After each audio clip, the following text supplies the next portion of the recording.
All right, so God is getting his people ready to fulfill his promise to Abraham. God is a faithful God. Remember, he has this line of promise. He promised Abraham, Isaac, Jacob, someday a savior is going to come from them. And now he's getting his people ready to go back into this promised land, Canaan. But right now, they're all in Egypt and they're crying out. This life is so hard. Moses is not being bothered by all that terribleness. He's living out in Midian. He's taking care of Jethro's sheep. He's the big guy that's taking care of them all. He goes into the desert for time, sometimes long periods of times. And so sometimes he takes his sheep, sometimes he doesn't come home. Now he's down here in our story. And he's coming down here, and then it's right around this part here at the bottom where there's a big mountain. This mountain is sometimes called Mount Horeb and sometimes called Mount Sinai. And as he's traveling along, he's taking care of the sheep and he sees something. He doesn't see it very closely, but it's the angel of the Lord. The angel of the Lord is in a flame in a bush. Oh, says Moses as he looks at it. Look at, there's a bush burning. But he just keeps seeing the fire and the fire and the fire and the fire. He's thinking, that's strange. Every time he looks, it's still burning. It's just not burning up. So he goes. He says, I'm going to see this strange sight of that this bush keep on burning. This bush keeps burning and it doesn't get burned up. So he gets closer to it. And when God sees it, he's close. He says, Moses. And Moses says, here I am. And God says, don't come any closer. Take off your shoes. The place where you're at is a holy place. And then he says, I am God. I am the God of Abraham, the God of Isaac, and the God of Jacob. And Moses hides his face because because God is so holy. And God says to Moses, Moses, I've seen my people. I've seen them crying. I've seen the hard way that those Egyptian masters are treating them. And I am going to rescue them. I have compassion on them. I'm going to rescue them and I'm going to bring them out of Egypt. They're going to leave Egypt and I'm going to bring them back to this promised land, this beautiful land that's flowing with milk and honey, where now the Canaanites and the Hivites and the Amorites and the Hittites and the Jebusites and the Perizzites live. I'm going to bring them out and I'm going to choose you to go and bring them out of the land of Egypt. Who am I, said Moses, that I should go to Pharaoh and ask him? By the way, boys and girls, the Pharaoh that lived when Moses was young, he's died a long time ago.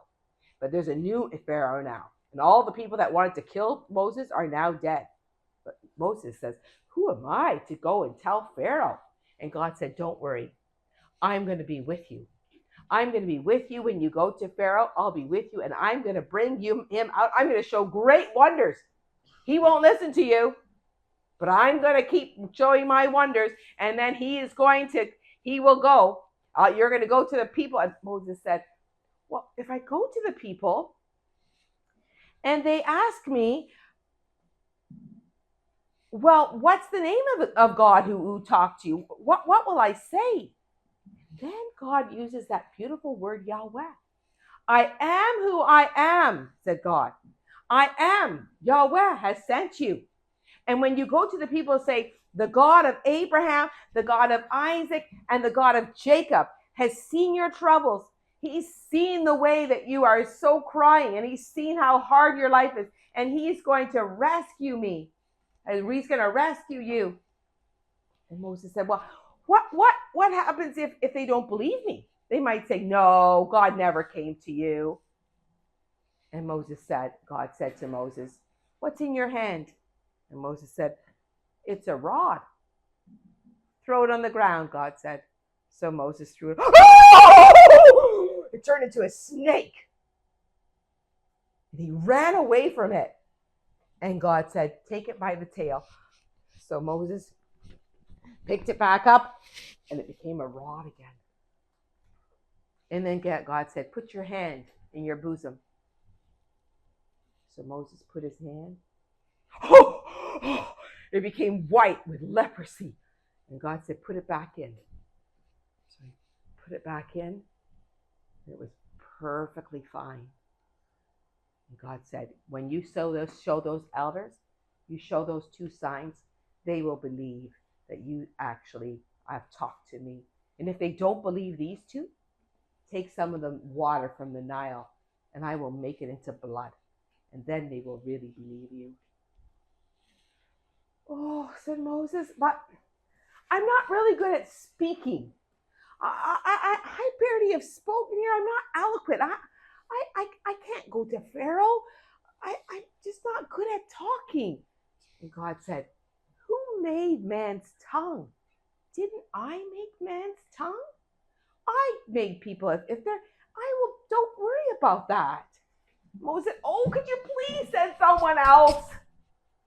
And God was angry then. He said, no, I am with you. And I'm going to help you and give you your brother. Your brother Aaron, he's coming to meet you. And when he sees you, he's going to be glad in his heart.